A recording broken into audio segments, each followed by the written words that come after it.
aí, pessoal, mais um episódio do Investimento à Beça, hoje com Fernando Torres do Valor Invest, que vai se apresentar adequadamente. Fernando, muito obrigado, bom te ver de novo. Como é que você está?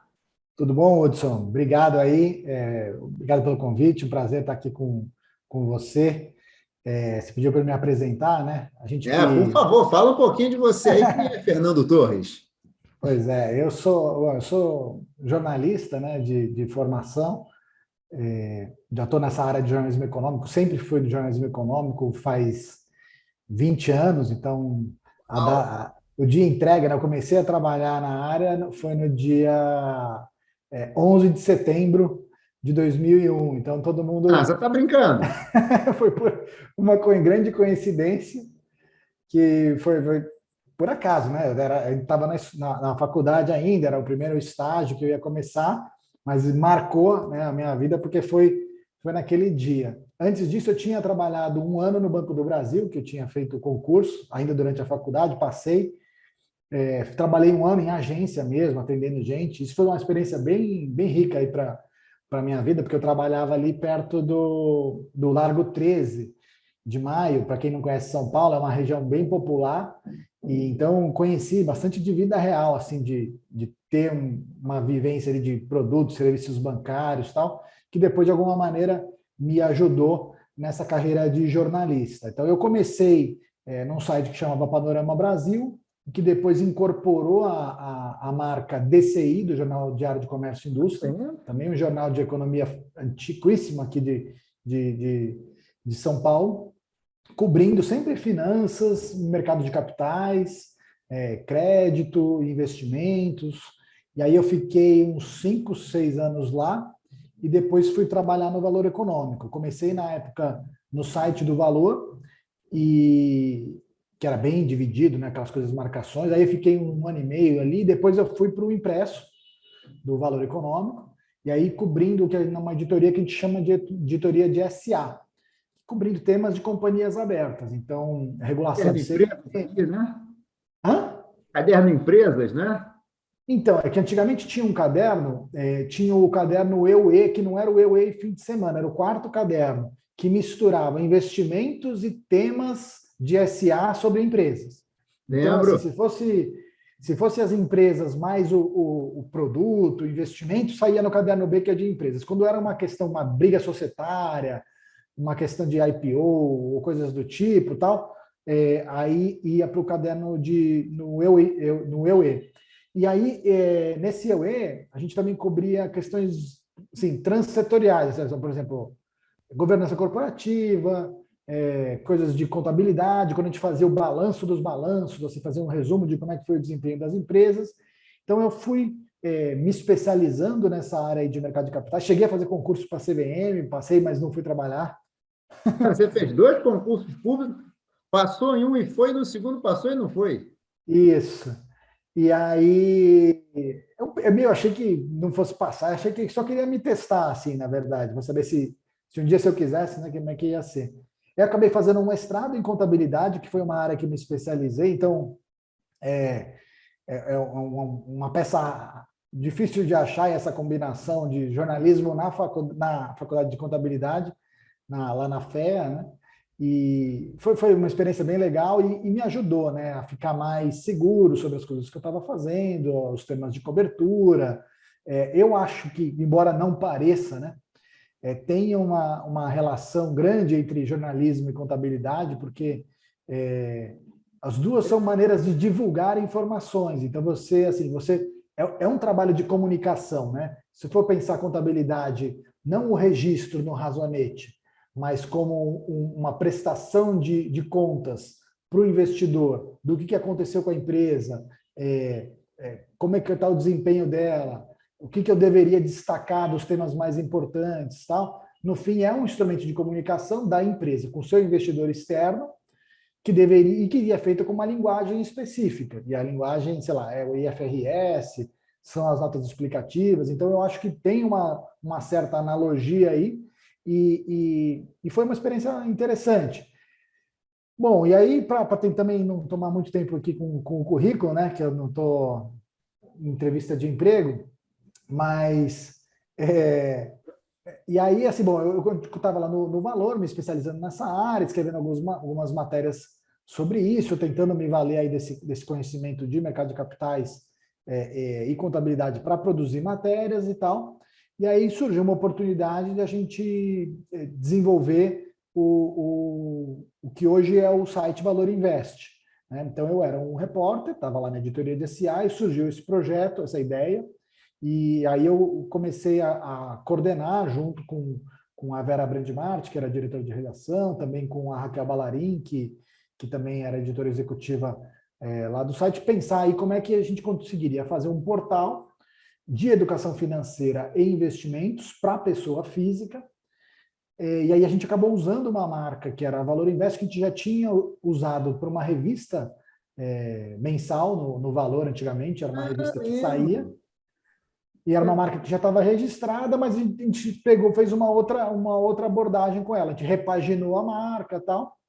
O nome era o mesmo, mas mudou o logo, mudou aí o espírito da coisa. E aí a gente conseguiu. Aí comecei esse projeto no meio de 2018, eu ia tirar férias para assistir a Copa do Mundo. Eu lembro por causa disso, que até 2018 foi aonde? 2018 foi a Copa depois do Brasil, né? Não vou lembrar. Não me lembro. Era Deixa eu Copa falar. também depois a gente recupera. É. E aí eu tive que cancelar minhas férias para fazer o projeto, que aí começou e tinha que fazer. Eu lembro que eu chamava Projeto Copa, porque não tinha nome. E a gente montou, e aí e aí, bom, é um site que hoje tem 2 anos e meio, né? Um pouco mais do que isso, e que vem tá indo muito bem de audiência, é um site que presta um serviço relevante aí para investidores de educação financeira. A gente tem aí o prazer de ter o Hudson, né, você como um dos colunistas desde o começo, e a gente tenta traduzir aí o noticiário econômico e político, assim, como é que isso afeta o seu bolso, né? De que maneira isso o político falou alguma coisa, o presidente fez aquilo, o ministro disse aquilo, saiu, baixou aquela medida, então a gente tenta, mas, bom, dado isso aqui, como é que isso aqui afeta a sua vida financeira, seja porque você for investir, porque você for gastar, como você vai gerenciar aí as suas contas, seus empréstimos, se você tem empréstimos, e a gente tenta traduzir isso para as pessoas e trazer a informação financeira, né? A gente pegou ali, acho que a gente pode explorar depois um pouco mais isso, né? Um boom ali, foi um momento em que a Selic estava caindo bastante, ainda não era os 2% que chegou lá em 2020, mas ela já estava caindo para 6%, e as pessoas começando a procurar diversificação de investimentos, aquela coisa do CDI, que você mesmo escreve de vez em quando, Hudson, aquele trio, né, de ter um investimento com liquidez, com segurança e alta rentabilidade, os 3 ao mesmo tempo, né? Aquela maravilha para o investidor e péssimo para o país, né? Aquela maravilha estava acabando. Então, era um momento em que as pessoas estavam, de fato, procurando mudar essa relação de investimento, né? Saindo da poupança, saindo do CDI, para começar a diversificar a carteira. A gente viu que tinha uma oportunidade de mercado para ter um site voltado só para isso. Você Então, realmente conseguiu perceber, Fernando, ali na época que começou a realmente ter interesse, era visível o número de acessos, o interesse e tal, porque realmente a gente veio de uma situação que era muito confortável, né? Você podia botar o dinheiro para render sem se preocupar, ia lá para a Copa do Mundo, deixava o seu dinheiro, não precisava ficar preocupado com o mercado, você podia voltar, você sabia que você ia ter juro real, né? Naquele período, realmente, né? Ficou com a Selic caindo, a Bolsa subindo, você começou ali realmente a ver um interesse muito maior pelo risco, os leitores procurando mais informação. Olha, dá para perceber isso sim, tá? Tanto por movimentos mercadológicos, como também no site, né? A gente o primeiro que começaram virou um pouco da paleteria mexicana, né? Começaram a surgir vários sites voltados para investimentos, né? Quer dizer, não só o nosso, mas também da concorrência, e também aí no mercado o próprio movimento das corretoras, né? E o movimento que foi liderado pela XP, mas teve tiveram várias outras depois que surgiram, ou que aumentaram seus investimentos, mas que conseguiram atrair esse público, então Guide, Orama, BTG Digital, Easy Invest, que agora já nem é mais Easy Invest. Então, tinha um movimento de mercado do pessoal procurando e nos sites de notícia também, então a gente vinha a audiência tanto nossa, assim, tipo um site que tem 2 anos e meio de existência, a gente bate métricas aí acima de 4 milhões de visitantes únicos já faz um bom tempo, a gente chegou a ter picos de 10, 15 milhões de visitantes únicos por mês, então é um número bastante expressivo e que isso é dado da Comscore, tá, que eu estou dando aqui, é dado público, e que para um produto novo, você não atinge esse volume rapidamente se não houver interesse, né? E assim, e ao mesmo tempo a gente sabe que, observando aí os dados da B3, com o número de investidores, pessoa física que tem aí pelo menos algum investimento em mercado de ações, né? Saiu, a gente passou anos, eu sei que eu cobria isso, né? Há anos que eram os mesmos 600 mil. Os mesmos 600 mil CPF, 600 mil CPF, 600 mil. Daqui a pouco deu um boom que foi para. Quando você conta o número de contas, dá mais de 4 milhões. Quando você conta só os CPF, porque a pessoa pode ter mais de uma conta, estamos aí perto dos 3 milhões e meio de brasileiros com pelo menos um pé na B3. E fora isso, tem. Aí em 4 anos, né, Fernando? Mais ou menos, né? Foi muito rápido, né? Então, você ficou uma década ou mais, uns 600 mil. Eu acho que antes disso, o boom que tinha tido foi lá em 2007, 2008, que teve lá 70 IPOs, aquela época, principalmente o IPO da própria Bovespa, né? E o da então BMF, eles atraíram muitos novos investidores, pessoa física. Ali foi um boom que depois veio também teve os seus percalços. Acho que como qualquer processo que tem aí euforia, depois tem os problemas. A gente teve o caso de OGX, que foi uma ação que ficou muito popular e depois fez muita gente perder dinheiro, né? Tinha aquele caso da Laep também, que também atraiu muita pessoa física e depois também muita gente perdeu dinheiro com Laep. Enfim, tem um pouco de história de mercado para contar. Eu acho que tem esse crescimento e agora o mercado está um pouco mais desacelerou, né? Acho que esse efeito também da taxa de juros subindo, bolsa não está aquelas coisas já faz um tempo, então você vai sentindo o pessoal gosta mais de ganhar dinheiro do que de perder, né? Acho que todo mundo Assim. Nem fala. Vou fazer uma pergunta, Fernando. Nesse ponto, né, da pegada do Valor Invest, educação financeira. Como é que é a tua visão sobre a importância da educação financeira para que a pessoa... Eu vou separar em dois, né? Educação financeira, não só para investimento, mas também para planejamento financeiro, né? Que a gente fala muito eu acabo falando muito de investimento, que é mais a minha praia, mas tem o planejamento financeiro também. Como é que você vê esses dois temas hoje no Brasil? Então, a gente tem uma preocupação aqui assim, nosso foco é investimentos também, mas a gente tem uma preocupação editorial aqui de tratar a educação financeira de uma maneira ampla, porque a gente também não quer falar Quando você fica falando, por exemplo, discutindo gestão ativa versus passiva, você está falando sobre um adicional de retorno que você vai ter sobre a referência de mercado. Você está falando sobre a cereja do bolo, né? E, na verdade, o que faz a pessoa ter aí uma vida financeira melhor tem muito mais a ver com o comportamento financeiro dela, de quanto ela ganha, de quanto ela gasta, quanto que ela consegue poupar, e aí depois ela vai investir aí para depois ter um retorno adicional. Então, é como se tivesse um bolo de camadas, até tem um colunista aqui nosso, usa essa alegoria, o Eduardo Amuri, da questão do bolo, como se tivesse um bolo de festa de aniversário, né? Você tem que ir fazendo as camadas, né? Então, a gente tem a preocupação de tratar de educação financeira de um ponto de vista mais amplo. A gente tem colunistas, você trata bastante desse assunto também aqui no site, mas a gente tem pessoas que escrevem sobre comportamento, hábitos. Então, tem o Eduardo Amuri, tem a Ana Leone, tem a Vera Rita Ferreira, que traz aqui os assuntos de psicologia econômica. Então, por que a gente acha isso importante, né? Eu até recuperei aqui um dado, uma pesquisa, eu acho que foi do Itaú, que a gente deu que 97% dos entrevistados diziam que tinha dificuldade para lidar com dinheiro. Então, assim, o dinheiro na nossa cultura, não sei se é porque é católica, aí o dinheiro tem ou a nossa origem, né?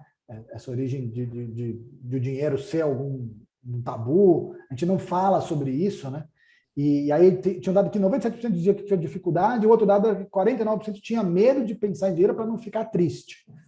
Também, porque as Não pessoas vem, o coração não sente. fica aflita, né? A pessoa fica aflita, e aquilo é um tabu, é uma coisa difícil. Então a gente tem que tentar, das mais diversas maneiras, tentar trazer o assunto e a gente, porque tentar pegar a pessoa que não quer, porque assim, tem as pessoas que são como se a pessoa já tivesse uma tendência para fazer, a pessoa, sei lá, que nessa área da vida agem mais racionalmente, elas já procuram informações, e se você explicar para ela as coisas do ponto de vista racional, lógico-dedutivo, ela entende e começa a praticar. Mas a gente sabe que as coisas na vida não são assim. Então, às vezes, a pessoa ela é muito boa para lidar nessa área financeira, de entender o que ela tem que fazer e conseguir aplicar, e tem outras pessoas que não, e não é um defeito, não é um problema, quer dizer, vai trazer consequências, né, mas não é uma coisa irremediável, igual às vezes a pessoa é boa para dinheiro, mas não é boa para comida. Então, assim, você sabe o que comida que te faz bem e que te faz mal. Daí, de você saber, você aplicar, são outros 500. Então, a gente tenta abordar, mesmo para as pessoas que não têm um hábito de poupar, as pessoas não têm o hábito de pensar em guardar dinheiro, como é que a gente consegue atrair essa pessoa para mostrar a importância? Porque ela gostando ou não gostando, é igual até falar, não gosta de política. Tá bom, você gostando ou não gostando, alguém vai ser eleito e vai governar você, né? Você não gosta de falar de dinheiro. Você vai ter que saber lidar com isso na vida, porque você vai ter conta para pagar, você vai ter que se aposentar em algum momento, você talvez queira comprar um imóvel, você vai ter que pegar um empréstimo, porque é um valor muito grande. Então, assim, você gostando ou não gostando, essas coisas permeiam a sua vida o tempo inteiro. Se você souber um pouco mais, é melhor para você. Então, a gente tenta atrair com colunistas, com textos mais leves, sem tentar usar jargão. Então, a gente tem uma preocupação com a educação financeira que perpassa o site todo, a produção toda. Se a gente vê um jargão, eu como editor do site, né, e minha editora assistente, que é a Daniele Campos, se a gente vê jargão, às vezes o repórter entra se habitua tanto com o assunto e usa muita sigla, muito jargão, que afasta o Eu tento leitor. evitar, hein, Fernando? Eu tento evitar, não consigo sempre, eu Você sei. escreve fácil. Mas tem algumas pessoas que é natural, né? Eu cubro economia há muito tempo, eu cobri a contabilidade, tem uma hora que você está usando o jargão da sua fonte sem nem perceber. Então, assim, de que maneira a gente consegue atrair? Então, às vezes a gente tenta fazer uma coisa mais leve, ou tenta fazer uma entrevista com um famoso, e a pessoa famosa conta como ela investe o dinheiro dela, porque aí Aproxima. você aproxima, a pessoa já conhece aquela pessoa, acha divertido, se coloca na situação, tem uma empatia ali, e mostrar que, assim, todo mundo está aqui aprendendo, acho que é um processo, mas, assim, são coisas que, se você aprender e conseguir praticar, vão fazer bastante diferença na vida, né? Às vezes, você trocar ou na hora de economizar, ou na hora de investir, você mesmo sabe disso, claro, às vezes 0,5% a mais, 1 ponto percentual a mais que você ganha num investimento, faz toda a diferença quando você está pensando numa aplicação para previdência. Se você trocar uma previdência ruim por uma previdência melhor, pô, vai mudar a sua vida. E assim, pô, será que não vale dedicar algumas horas da sua vida para ter um benefício enorme? É desproporcional. Com pouco tempo dedicado, você consegue um retorno, quer dizer, um investimento, né? Se for pensar nessa lógica, você investe poucas horas da vida para aprender um pouco, em troca de ter um retorno de segurança, tranquilidade, que vale muito a pena. Então, a gente tenta sempre trazer esse assunto aqui nas pautas que a gente cobre. Tem um ponto que eu acho interessante, que há algumas matérias que eu vejo, que é essa matéria da pessoa aprender, muitas vezes, a lidar, de repente... Acho que essa semana vocês estão com uma sobre Black Friday, inclusive, né? O impulso da compra, né? As pessoas aprenderem a entender que isso é impulso e que, de repente, você tem como você... segura a onda aí que você não precisa comprar agora. Esse dinheiro que você não gastou agora num consumo Porque não necessário, isso é um dinheiro que você pode ter guardado e que em 30 anos pode fazer diferença na sua aposentadoria, né? Sim. Ou seja, são esses hábitos que você pode mexer ou até, de repente, fazer um planejamento financeiro básico, faz um orçamentinho, né? Aprende a fazer um orçamento, né? Uhum. Então, tem alguns exercícios, assim, são simples, né? Se você pegar uma pessoa e perguntar assim, quanto que você ganha? Se você perguntar para a pessoa quanto que ela ganha, muita gente já vai errar a conta aí, já não sabe nem responder. Porque às vezes ela confunde o salário, se ela é empregada, o salário bruto com o salário líquido. Então ela acha que cai na conta o dinheiro, porque foi o quanto ela foi registrada, tal. Quando fazem a proposta, normalmente te falam o salário bruto, já não é aquele dinheiro. Agora, se você perguntar quanto ela gasta, aí quase todo mundo erra mesmo, porque a pessoa não tem noção de quanto a gente gasta, não tem. E aí tenta escrever, né? Tenta botar no papel para você ver como você gasta. E aí não é questão de você falar assim, bom, então não é para gastar nada. É besteira, claro que você tem que gastar, inclusive com lazer, com coisas que você gosta, com supérfluos. Tem espaço para isso tudo. Agora, a questão é você respeitar as suas próprias prioridades. Então, assim, se você começar a falar assim, por que é mais importante para mim? Pô, eu quero fazer uma coisa para mim. Por exemplo, eu quero ir viajar. Agora, se Deus quiser, a gente vai poder voltar a viajar, não sei por quanto tempo, né? Porque lá na Europa, a Covid voltando a subir, então a gente tem sempre que ter ir com cuidado, né? Mas assim, podendo voltar a viajar, eu quero fazer esse plano de viajar. E se você, na hora que você estava lá tranquilo, você, sei lá, foi hierarquizar suas prioridades e você colocou viajar em primeiro lugar. Então, se você quer viajar em primeiro lugar, e você, então vou guardar tanto por mês para realizar esse meu sonho, esse meu plano aqui, que eu vou viajar daqui a um ano para um lugar legal que eu quero fazer. Se aparecer uma promoção de um sapato no meio do caminho, o sapato não estava na sua lista. Então, na verdade, assim, não é que você não pode comprar sapato, mas se você disse que o mais legal era viajar, por que o sapato está pulando na frente do viajar? Se você tiver dinheiro para os dois, tudo bem. E ainda para guardar, ainda para investir e tal, beleza. Mas se você estiver sacrificando o dinheiro da viagem, que foi o que você colocou lá como prioridade, para comprar um sapato que de repente você não precisa, não tinha nem pensado nele, foi simplesmente porque passou um anúncio, uma promoção na frente. Então, é esse tipo de exercício de colocar no papel, não precisa nem ser numa planilha fantástica, o quanto você ganha, quanto você gasta e quais são suas prioridades, isso é uma coisa simples e que já te ajuda aí a te dar um norte, porque assim, a turma do marketing já está aí fazendo isso há anos, né? São décadas e décadas, sabendo pegar as nossas fraquezas para tentar vender mais. A turma da educação financeira e da psicologia econômica está menos tempo nessa estrada, né? E tem menos gente tentando te puxar para o outro lado. Então a gente fica suscetível mesmo, assim, não é ninguém está livre disso. Eu tenho certeza que o Hudson aí sofre as tentações dele e eu a mesma coisa, né? É um exercício diário. Outro dia eu estava falando com uma pessoa, conheci não, já conheço a pessoa, né? E é engraçado, ela tinha lá um comprometimento no cheque especial que dava mais ou menos um quarto do salário dela, né? Aí eu sentei com ela para conversar, aí ela chegou, não, porque mês que vem, quando eu ganhar tanto, eu vou pagar isso. Não, peraí, você está devendo um quarto do salário. Quando o seu salário cair, você ficou só com 75%. Aí a pessoa não se toca, ela faz a conta assim, eu vou ganhar tanto, vou fazer isso, isso, isso. Só que você ganha, na verdade, 3/4 disso que você ganha. E esse ponto que eu falei do medo de pensar, assim, às vezes a pessoa não quer nem olhar, então ela não olha, ela não quer ficar olhando para o extrato ali no vermelho e fica no cheque especial, por exemplo, em vez de buscar um empréstimo mais barato, porque ela não quer passar às vezes, um constrangimento, que nem não é motivo para constrangimento, assim, todo mundo pode se enrolar. Então, assim, se enrolou, a melhor coisa para fazer é você encarar de frente. Assim, como é que eu posso resolver isso? Primeira coisa, sair do cheque especial.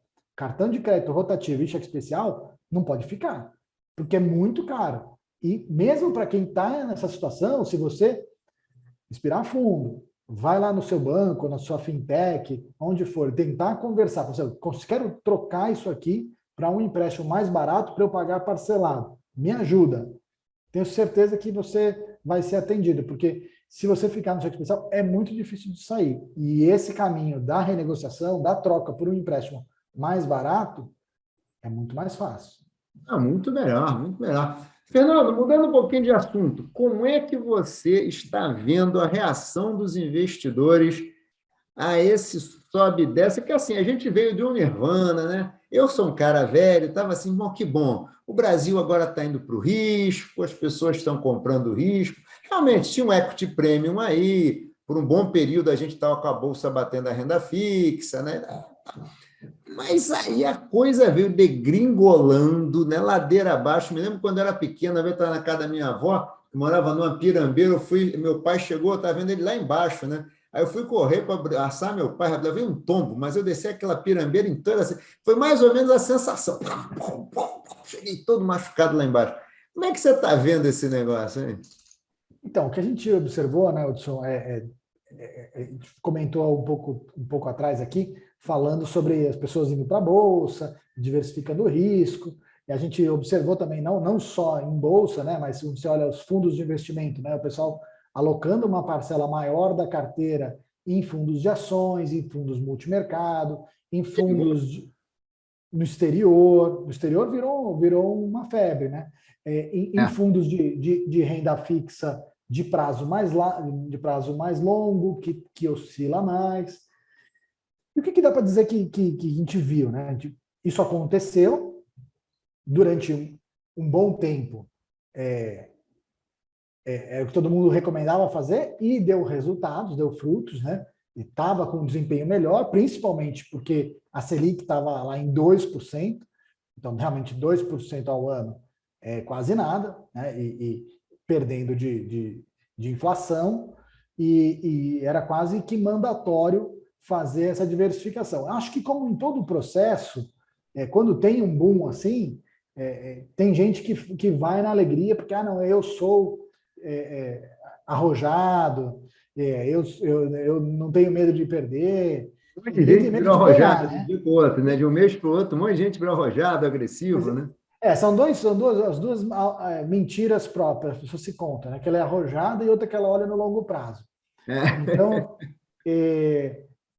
quando vai ver, quando começa a oscilar para baixo, ela percebe que ela não era arrojada como pensava, e longo prazo, esquece. Não, você investiu pensando em 5 anos, aí passa 3 meses no negativo e você fala assim, puta, vou tirar. Né? Então, O cara a gente só vira tem longo percebido prazo. isso. Né? Só vira um amigo meu que falava, né? Quando ele aplicava em ação e perdia muito, ele falava assim: bem, virei investidor de longo prazo. Agora, assumir, virei de longo prazo, é mais ou menos isso. Então, eu acho que falta um pouco, Hudson, assim, por parte das pessoas, e aí tem também essa questão da educação financeira, do ponto de vista um pouco mais sofisticado em relação aos investimentos, de encarar os investimentos como um portfólio e como uma carteira e como você está fazendo essa alocação de ativos. Tem inúmeros estudos aí que mostram que a alocação da carteira por classes de ativos ela é responsável pela maior parte do retorno que você vai ter no longo prazo. Então, não é a escolha da diquinha, qual ação que eu compro. As pessoas, em geral, se preocupam com isso, né? Qual ação que eu compro agora? Qual é o título do tesouro que eu compro agora? Eu acho que isso não é um jeito legal de investir. Acho que primeiro você tem que ter definida aí qual é a sua alocação ideal e o que você espera daquele investimento. Primeiro, então, definir para que é o investimento. Você está investindo para quê? É investimento para aposentadoria, é investimento para uma coisa que eu vou fazer daqui a um ano. Então, você pode separar em caixinhas formalmente ou não. Facilita para muita gente separar em caixinhas. Esse aqui é o dinheiro da Previdência, esse aqui é o dinheiro da viagem, esse aqui é o dinheiro, sei lá, da reserva de emergência, esse aqui é o dinheiro do plano de médio prazo. Então, pode ser uma maneira, mas você entender, primeiro, que você tem que ter essa visão de carteira, e outra, assim, o que você deveria esperar? E acho que as pessoas têm uma ilusão disso. Então, assim, o que você deveria esperar? Então, eu gosto de olhar assim, o que deveria esperar? Bom, o juro real no Brasil, nos últimos 5 anos, foi em torno de 5% ao ano.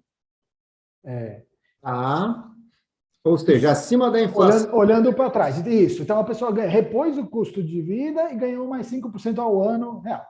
Quanto é que deu Ibovespa? Se você olhar historicamente, sei lá, deu perto de 10 nos últimos anos, se você pegar uns prazos longos, tal, 10%, só que aí oscilando, 10% real oscilando, ou 9% real oscilando. Então, assim, o que é razoável você ganhar?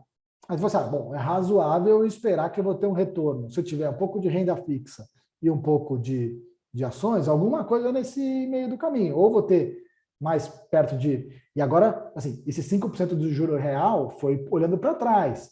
Agora, os papéis também estão pagando isso, mas assim, não é um juro sustentável para a nossa dívida. Então, é difícil imaginar que o governo vai conseguir sustentar essa dívida pagando mais de 5% de juro real na dívida. Então, quanto que eu deveria esperar de retorno? E aí, sei lá, chegou 6% real, no mix entre renda fixa e renda variável. E aí você, bom, essa aqui é a minha como se fosse a minha, igual os planos de previdência, tem a meta atuarial, né? Qual que é a minha referência do que é bom e o que é ruim? E eu falei, não, diante desses dois riscos, eu espero ter alguma coisa mais ou menos nesse caminho. E aí, na medida que você sabe o que você deve esperar e em que prazo você deve esperar, então você fala assim, essas aplicações aqui, elas oscilam aqui e dão esse retorno médio no tempo com esse desvio. Pode ser um pouco para cima, pode ser um pouco para baixo. Então, você tem que saber qual o retorno médio que você está achando que você vai ter e qual o desvio para cima ou para baixo que pode ter. Então, pode ser que vai ter um ano que vai estar para cima, vai ter um ano para baixo, está mais ou menos nessa faixa. Quando você, nos investimentos e na vida, quando você sabe o que você espera, você lida muito melhor com a evolução dos acontecimentos. Então, assim, eu já sei que o desfecho vai estar mais ou menos nessa faixa. Isso você não deveria se surpreender. Tem até um influenciador, eu não sei se ele cita a frase de alguém, que ele fala assim, um investidor surpreso é um investidor mal informado. Ele não deveria... Então, assim, se você está vendo a sua carteira de investimentos e ficou surpreso porque a bolsa caiu 20%, você está mal informado, porque a bolsa cai 20% toda hora. Isso é uma coisa que sempre acontece no Brasil, e se você for olhar historicamente em outros países, quer dizer, oscilações de 20% no Ibovespa, para cima ou para baixo, elas são corriqueiras, não é fora do padrão, né? Em boa parte do tempo, ela está 20% para baixo da máxima, 20%... Maior, né? É assim. Então, você não deveria estar surpreso. Então, eu estou assumindo essa chance de ir para cima, para baixo, na expectativa de que isso aqui, na média, vai ficar acima do retorno da renda fixa. E aí, o que a gente vê não é isso. A gente vê a pessoa, ela vai pulando de galho em galho. Então, ela foi para o Ibovespa quando a bolsa estava subindo e agora está vendendo a bolsa quando a bolsa está baixa, exatamente o que você não deveria fazer. Você vai comprando na alta, vendendo na baixa, e aí vai para a renda fixa. E alguns que foram para a renda fixa, principalmente a renda fixa que é marcada a mercado, né?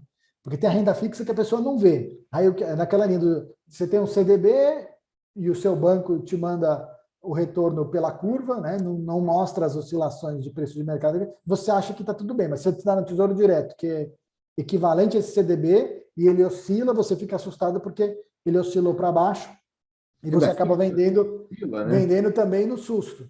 Na verdade, o que você deveria esperar quando você compra um Tesouro IPCA que paga IPCA mais 5?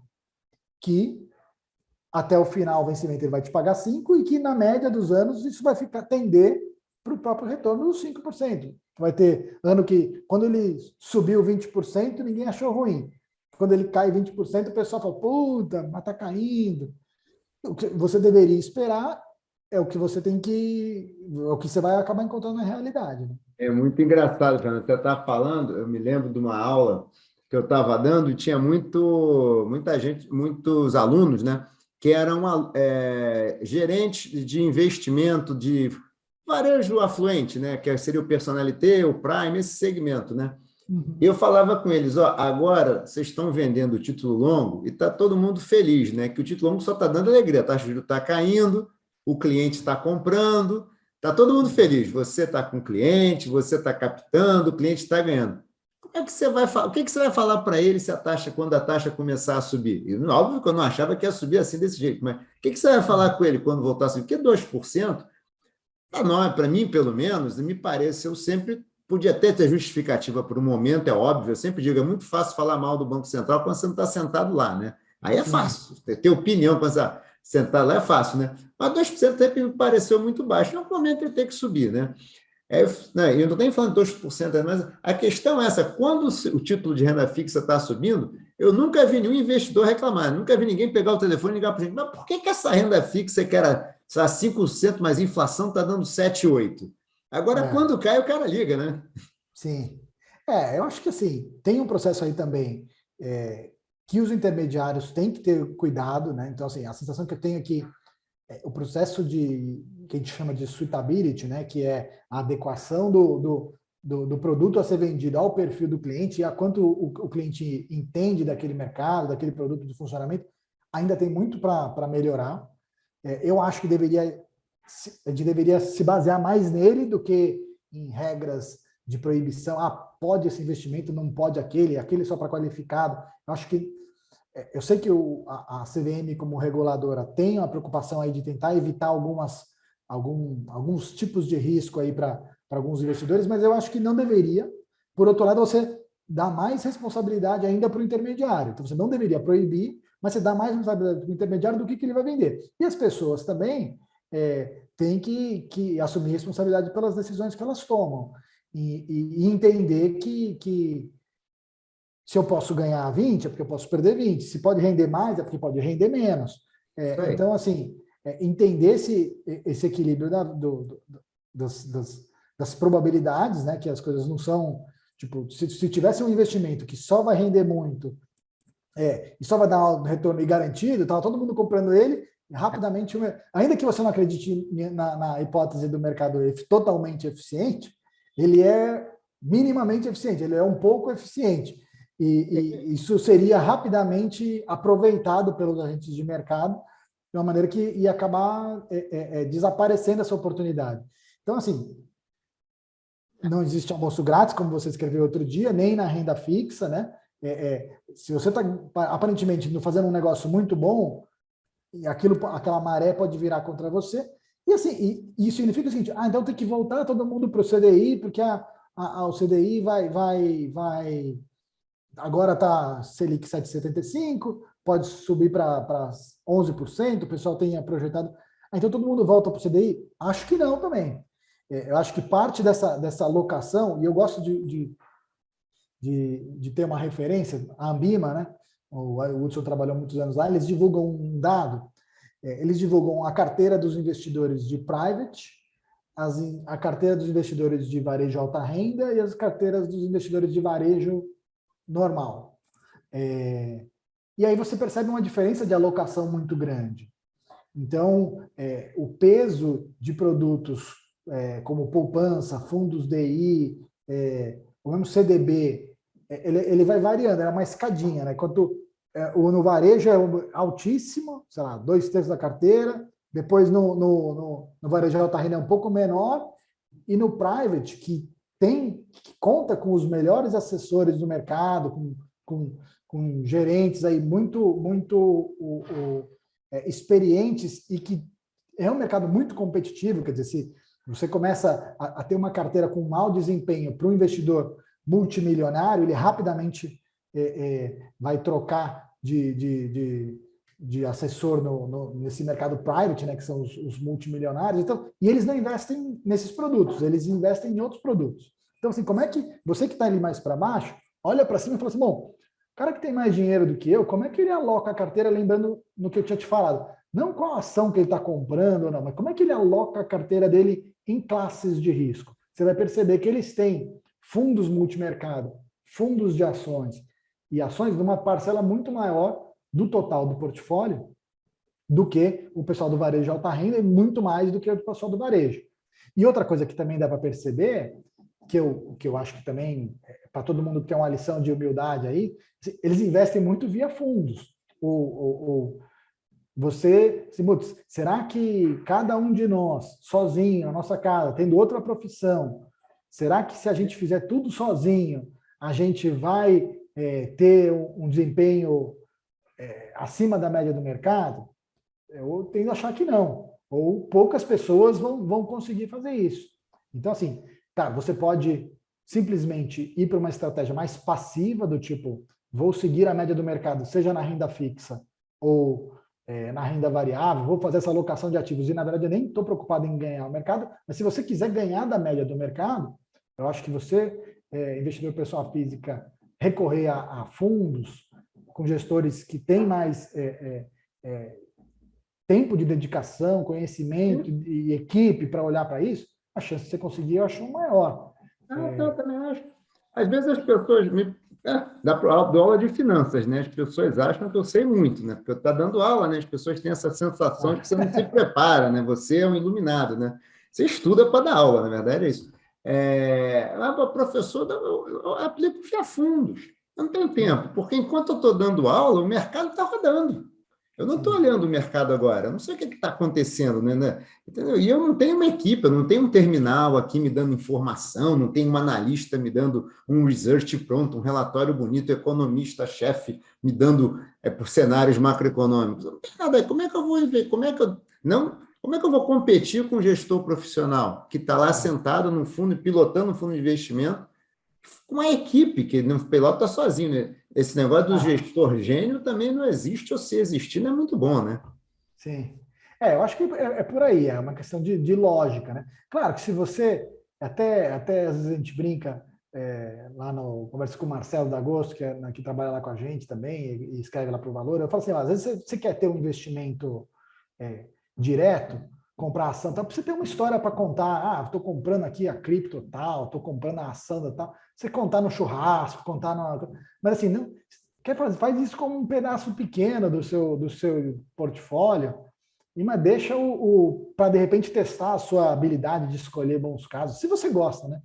Tem muita gente que gosta. Então, assim, para esse caso, de repente você deixa um pedaço da carteira para você fazer a gestão e compara aí quem está indo melhor você, mas tem que comparar no longo prazo, porque você ganhar do seu gestor num ano é uma facilidade, mas vai ganhar do seu gestor e do Ibovespa, embora o Ibovespa não seja um dos melhores índices, né? Em 5, 10 anos. Então, a gente vê os fundos que têm esse tempo de duração são poucos, porque é difícil você conseguir ganhar sempre. Mesmo o Warren Buffett, que é uma referência aí para gestão de stock picking e seleção de ações, é o cara que investimento de valor, de longo prazo, nos últimos 5, 10 anos, o retorno da Berkshire Hathaway e o do Standard & Poor's 500, que é o principal índice lá do mercado americano, está pau a pau. Ele não consegue... Tá certo que ele está muito grande, você é pequeno, talvez você tenha algumas vantagens competitivas, mas assim, é muito difícil bater um mercado como o americano, por exemplo. E aí eu entro em uma coisa que eu acho importante. Uma coisa que a gente não tem visto, pelo menos por enquanto, pode ser por coincidência, porque o mercado está bom, está lá fora. O pessoal tem reduzido um pouco de posição em ações multimercado, mas não tem parado de fazer a diversificação global. Então, assim, a gente aqui no Brasil, durante um bom tempo, só investir no Brasil, e a chance de, será que é uma boa decisão, né? Botar 100% do meu dinheiro num país emergente, com todo o risco em real, e aí provavelmente não, né? É bom você ter alguma exposição a outros mercados, a outras moedas, do ponto de vista de diversificação, que você pode garantir um retorno médio acima, reduzindo seu risco. Então, assim, será que vale a pena fazer isso? Eu acho que vale, principalmente se você tiver essa percepção. Não é que eu estou botando lá, vou comprar um ETF de Standard & Poor's 500 agora, para sair daqui a 6 meses, depois eu vou entrar. Você acha que você vai acertar o momento de entrada e de saída? Market time, né? Fazer market time. Market time, acho improvável. Mas se você tiver isso como uma alocação perene da carteira, eu acho que é uma coisa legal. E a gente tem visto que o pessoal, nesse mercado, eu acho que a gente não tem tido uma retração. Interessante. Pode ser, porque ainda é a coisa que está subindo, né? Como a Bolsa Americana está subindo, o dólar está caro, é a parte da carteira que ainda está ganhando. Eu quero manter. Mantém porque ainda está ganhando. Menos por convicção e mais por conveniência, né? Tá vendo? Eu acho que vai testar a convicção na hora que cair, né? Na hora que sei lá, o Fed resolve subir os juros lá se a bolsa de lá cair, a gente vai testar um pouco aí a convicção dessa diversificação internacional do brasileiro. Mas que eu espero que fique, porque eu acho que é bom. Tem diferentes maneiras de investir, né? Você pode investir direto, pode investir... Não, já demorou. Tinha acho que uma percepção de que não, investir em fora é como se eu tivesse uma evasão de divisas, né? E era complicado também, né? Então, você... Assim como eu lembro quando eu abri minha primeira vez minha conta numa corretora, eu tive eu queria comprar tesouro direto, porque assim, o tesouro direto nos bancões, as taxas eram ridículas. Eu vou falar aqui, o pessoal que é mais jovem ou não viveu isso, não acompanhava na época, essa era 4% ao ano de taxa, 5% de taxa de custódia para você investir no tesouro direto, porque o banco não queria te vender tesouro direto. Então, você tinha que, para ir para uma corretora, você tinha que abrir uma corretora. Eu lembro que eu tive que preencher um contrato, tinha acho que 14 páginas, preencher na mão, depois assinar, aí veio um motoboy que tinha que reconhecer firma e depois mandar para a corretora. Então, assim, você tinha que querer muito abrir a conta na corretora, né?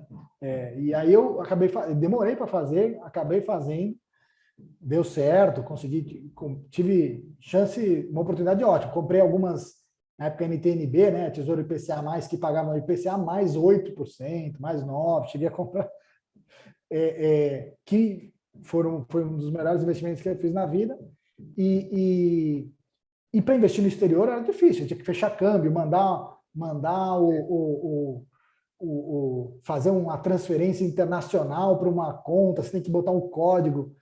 Porra, é complicado. A chance da pessoa não fazer é enorme, né? Hoje em dia, você vai com o celular aqui num botãozinho, você consegue comprar um BDR, que é o recibo da ação que está negociada lá fora, você consegue comprar um fundo no Brasil que investe em BDRs ou que investe em ações lá fora, você consegue comprar, transferir seu dinheiro para lá, para o exterior e comprar as ações diretamente numa corretora em português. Pô, outra... Assim, junto com a queda de juros, essa revolução tecnológica facilitou, né, essa alocação de capital e também, e aí voltando para aquela questão da regulação, né, algumas barreiras foram sendo reduzidas. Eu lembro de escrever disso aqui em colunas, né? Eu sou editor do site, mas também de vez em quando resolvo dar meu pitaco ali, escrever um artigo, uma coluna Você ali. escreve, uma vez por mês, pelo menos, você escreve, tem sua coluna, né? Isso. E aí eu sempre reclamava, assim, pô, mas por que o brasileiro não pode comprar um BDR da Apple ou do Google, mas pode comprar uma ação de uma empresa em recuperação judicial aqui do Brasil, ou pode investir em mini contrato e perder todo o dinheiro e ficar alavancado, pode vender opção. Assim, você pode fazer coisas muito mais arriscadas, mas a regulação proibia de fazer coisas muito mais, aparentemente, mais conservadoras. Então, sempre não gostava dessa... E que ainda não gosto, né? Que tem um problema de regulação de CVM e Banco Central, né? Para investir, você tem que ter todo o cuidado, mas para pegar a gente estava falando mais cedo do cheque especial, cartão de crédito, se você deixar o RG cair na porta do banco, você já ganhou um rotativo, né?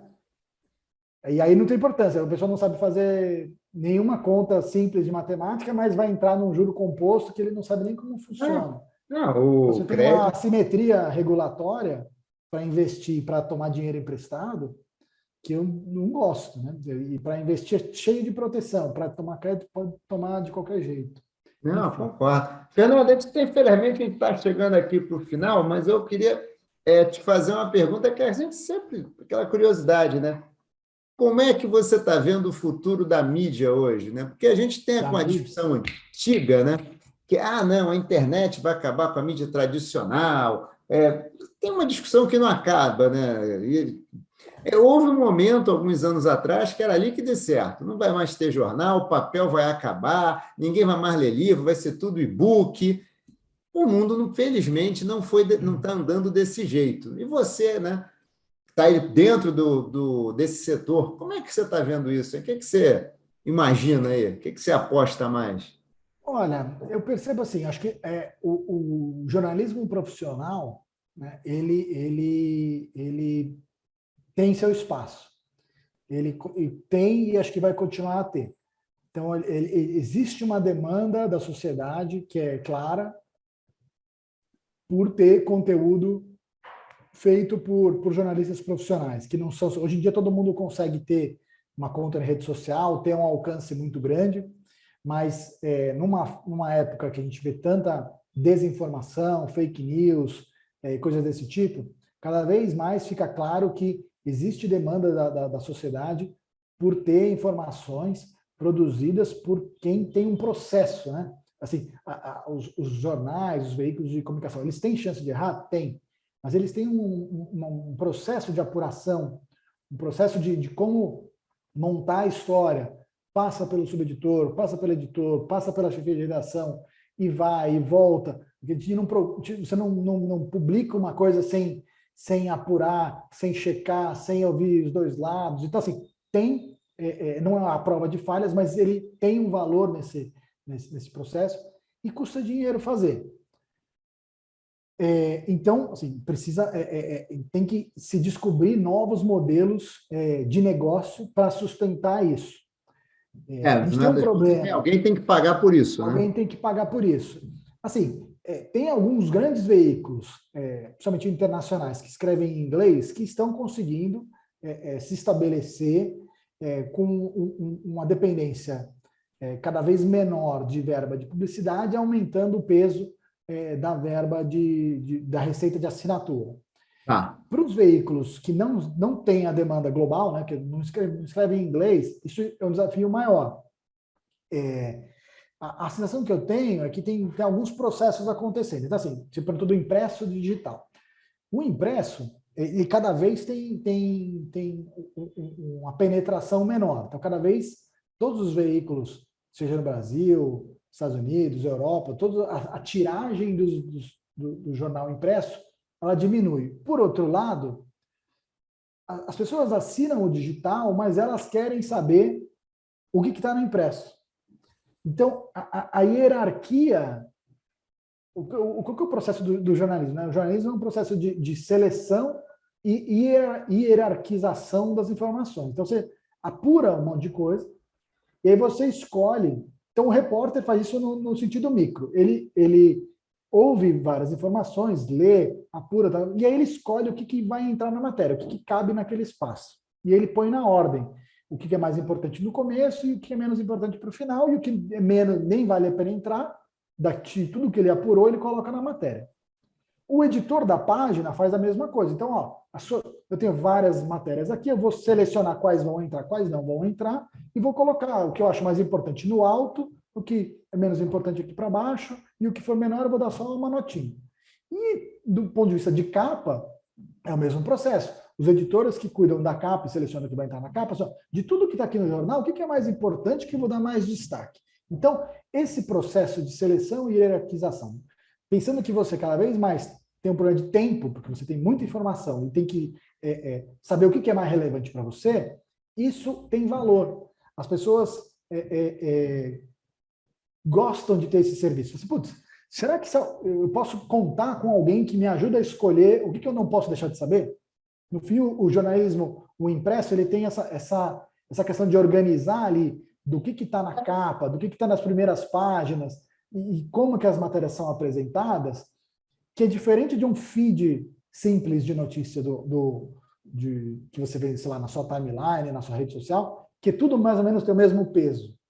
Então, essa questão da hierarquia, eu acho que tem valor, as pessoas ainda valorizam isso. Se isso vai ser feito num impresso, que na verdade pode nem ser mais impresso, nunca nem tem um papel por aí, mas ele tem essa organização e tem essa maneira de mostrar as matérias, eu acho que talvez seja um dos caminhos. E aí, do ponto de vista de modelo de negócio, tem algumas coisas tem uma questão de setorização. Então, por exemplo, o próprio Valor Invest, imagina, ele é um subsegmento dentro de economia e negócios, né? Ele é um investimento para a pessoa física. O Valor Econômico já é um jornal especializado. E aí ele tem um filhotinho que é o Valor Invest específico. E a gente vê a gente vê isso se reproduzindo em outros grandes veículos, e que a gente também vê nascendo alguns veículos independentes de nicho. Então, assim, então, o jornalão que cobre tudo, eu acho que ele tem mais dificuldade para competir do que veículos especializados que são a referência naquele assunto, porque aí você tem pessoas que valorizam muito aquele tema ou aquela área de cobertura, e aquela pessoa quer saber e essa pessoa está disposta ou a pagar, ou então tem algum anunciante que está disposto ou vários anunciantes que estão dispostos a pagar a mídia para se comunicar com aquele público específico. Então, aqui eu falo assim, pessoas que querem investir. Então, a gente tem aqui procura de anunciantes que querem anunciar no Valor Invest porque eles querem falar com essas pessoas que estão querendo investir. É um público que interessa para eles. É diferente de eu falar com uma pessoa qualquer. Uma pessoa que pode querer investir, pode estar querendo pegar dívida, a pessoa pode não estar nem pensando em dinheiro naquela hora, quer consumir outro assunto. Então, os veículos estão dando mais contexto para os anunciantes, e isso acho que é um dos caminhos. Mas tem vários caminhos. A gente tem crescido bastante produção de branded content, que é conteúdo patrocinado, identificado como patrocinado, mas que conteúdo relevante. Cada vez mais as empresas estão percebendo que você produzir um conteúdo patrocinado que é bom tem mais valor do que produzir um conteúdo patrocinado que só fala bem de você mesmo, porque esse que só fala bem da própria empresa, ninguém quer ler. Se ele é bom, as pessoas vão ler, e aí ela consegue passar a mensagem dela para um público maior. Então, eu acho que é um processo de aprendizado, a gente também está aqui nele, felizmente acho que o Valor Invest está bem nesses 2 anos e meio, e o Valor também, acho que a gente está numa posição privilegiada em relação à mídia brasileira, nem não falo aqui oficialmente por nenhum desses veículos, que não tenho essa autoridade, mas falando dados de mercado aí, se você for olhar, você vai ver que você pegar o IVC, né, tiragem do valor, a gente consegue converter assinantes digitais mais do que a média do mercado. Então, meu caro, ou seja, o futuro ainda está bem incerto, né? Mas a gente já tem alguns caminhos, e eu acho que você colocou alguns pontos muito bons, realmente, essa questão de... Primeiro, que eu acho que esse negócio de organizar a informação faz uma diferença impressionante. É muita informação. Se você não tiver alguém realmente para lhe ser... É como você chegar no restaurante, o cara pegasse assim, botasse todos os pratos na sua mesa, come aí. Não, dá para ver organizadinho, todo bonitinho, aí vai por bloco, carne, peixe. Não dá. Alguém tem que organizar isso, do que é política, economia, o que tem... E acho que nicho, né? Nicho, você falou uma coisa que eu não tinha pensado. Nicho também pode ser alguma coisa, né? Coisa bem de nicho, que realmente cria um contexto para um público bem específico. Achei bem interessante. Isso, tem surgido, sei lá, site de startup, site de ESG. Você vai pegando alguns subsegmentos, quer dizer, dentro da economia, você falar só de startup, de venture capital, falar só de ESG, ou coisas nessa linha, ou vou falar de criptomoedas, por exemplo, que é um mercado que está enorme, né? Hoje você tem mais de 4 milhões de pessoas que têm investimento em criptomoeda. Quer dizer, a Bolsa levou 100 anos para ter 4 milhões de investidores, e o mercado de cripto conseguiu uma coisa semelhante, o que gera alguma preocupação, porque a gente sabe que muitas dessas pessoas não têm noção do risco que estão tomando, né? Muita gente está entrando ali como se fosse um jogo. Não quer dizer que seja um jogo, mas é igual a Bolsa. A Bolsa não é um cassino, mas tem gente que usa a Bolsa como cassino. O cripto não é necessariamente só aposta e especulação sobre o nada, mas tem gente que usa dessa maneira, né? Não, o mercado cripto é interessante que você falou, né? Dando uma estendida aqui um pouquinho na conversa, né? Porque é um mercado novo, né?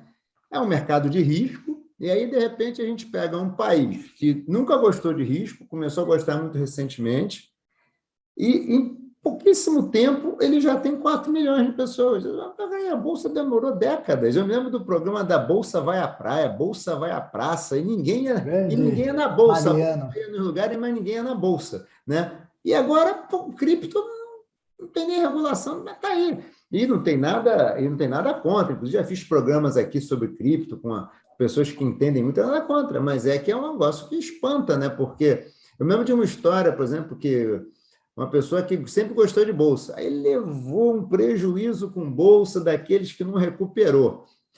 Aí agora ele investe em cripto, porque está tentando recuperar, será que tentando recuperar na cripto que não conseguiu recuperar com a bolsa? Será que é isso? Não sei. Acho meio. Eu acho que assim, as pessoas têm que ter cuidado, saber onde elas estão pisando e principalmente assim, subiu 50% no dia. Alguma coisa que sobe 50% no dia pode cair 100% no outro dia. Então, e aí pensar, não, mas pode multiplicar por 10. Mas você também, o que é prudente ser feito é você colocar pouco dinheiro. Você colocar R$ 1.000, multiplicar por 10, virou 10 mil, provavelmente não vai mudar a sua vida. Aí você fala, não, mas vou botar mais. Mas se você puser 10 mil e perder 9 mil, você vai ficar chateado. Porra! Então, porra! Você vai ficar chateado. Então, então, vai com cuidado, né? Eu acho que quer colocar o pezinho lá para sentir o mercado, ver, acompanhar, ler, estudar, ver se tem alguma moeda ali que te agrada. Acho que as mais conhecidas foram mais testadas. Então, eu fico pensando, né? Você vai fazer um IPO de uma empresa, né? A empresa que vai abrir capital, lançar as ações na bolsa, ela tem que passar por um processo de auditoria das contas, um banco de investimento que vai lá checar as coisas, um batalhão de advogado, manda aquilo para a CVM ou para a SEC, para o regulador, checar se aquelas informações são verdadeiras ou não, e aí para a empresa captar dinheiro da população. Né? Poder fazer uma captação pública tem que passar por esse processo todo. E as pessoas vão olhar, ver se tem lucro, se não tem, se tem receita, se tem projeção de crescimento, quais são as expectativas. E hoje o pessoal lança novas moedas no mercado, né, que eles chamam de white paper, são 10 páginas que alguém escreveu, você não sabe quem foi, contando uma história ali, ninguém leu, não tem auditor, não tem negócio, não tem banco intermediário, não tem regulador. Assim, pode dar certo? Pode, mas é um baita risco, né? Você fala assim, eu estou colocando dinheiro quase assim, a chance da pessoa pegar o dinheiro e fugir com o dinheiro, você não tem para quem reclamar. Então, assim, quanto mais conhecida for a moeda, o processo, mais gente está olhando, mais gente cuidando, mais interesse ali, no minimamente você está reduzindo o seu risco. Então, investir em cripto já é uma coisa muito mais arriscada do que investir nas outras classes de ativos. Se você investir numa moeda nova, no ICO aí que o pessoal fala, uma moeda que acabou de ser lançada, aí assim, você está indo no nível hard, você está indo no super, ultra arriscado. Então, assim, quer fazer? Faz, mas você tem que saber o que isso está correndo. Como você falou, vai colocando o pezinho, né? Pega um pedacinho do teu portfólio de risco e bota ali, né? Ela que é como o gringo faz com a gente, né? Se ela é uma alocação de investidor global, o Brasil é quanto? É um negocinho assim, né? 1%. É mais ou menos isso, né? Fernando, acho que a gente tem que acabar mesmo, porque você sabe que os episódios ficam muito longos, as pessoas olham assim, nossa, é muito longo. Então, a gente também, hoje em dia, tem esse problema hoje também, né? Fernando, eu adorei a conversa. Super obrigado. Queria saber se você quer deixar falar alguma coisa, quer fazer Eu queria agradecer aí pelo convite e chamar aí os espectadores para acessar o Valor Invest, ler as colunas do Hudson lá. Obrigado. Eventualmente eu também cometo alguma coluna e tem aí as matérias que a gente publica todo dia e que a gente tenta ajudar aí os investidores e as pessoas a tomar melhores decisões sobre o dinheiro delas. Tá bom? Obrigado. Nada, eu que agradeço, Fernando. Eu agradeço, a conversa foi ótima, eu adorei, sinceramente, adorei bastante, né? Digo para você de coração, para mim é um prazer e uma honra escrever no Valor Invest, eu adoro, acho um negócio muito bacana, sempre me faz estar sempre olhando e refletindo, e refletir, quando a gente reflete, a gente aprende, quando a gente aprende, a gente faz melhor, né? Acho bacana. Mas obrigado mesmo, vamos despedir aqui, super obrigado de coração, despedir aqui do pessoal aqui. Pessoal, toma cuidado aí, não vai na manada, não. Vai tomar cuidado. Pensa no longo prazo, não esquece aquelas coisas. Né? Tá certo. Esse conselho é importante. Cuidado com o movimento de manada. O Fernando falou uma coisa aqui que é verdade. O pessoal gosta muito de às vezes, de ficar indo em festa, em churrasco, falando comprei ação, deu certo, comprei isso, deu certo. Eu nunca vejo ninguém dizendo que perdeu dinheiro. Então, assim, toma muito cuidado com esse negócio, toma muito cuidado, entendeu? Seja prudente. Fernando, fica aí, vamos despedir aqui do pessoal primeiro. Gente, um abração. Obrigado a todos aí. Assistam o episódio. Investimento aberto, hein? Tudo de bom. Obrigado, Fernando. Valeu, Abraço. tchau, tchau, pessoal. Um abraço. Tchau.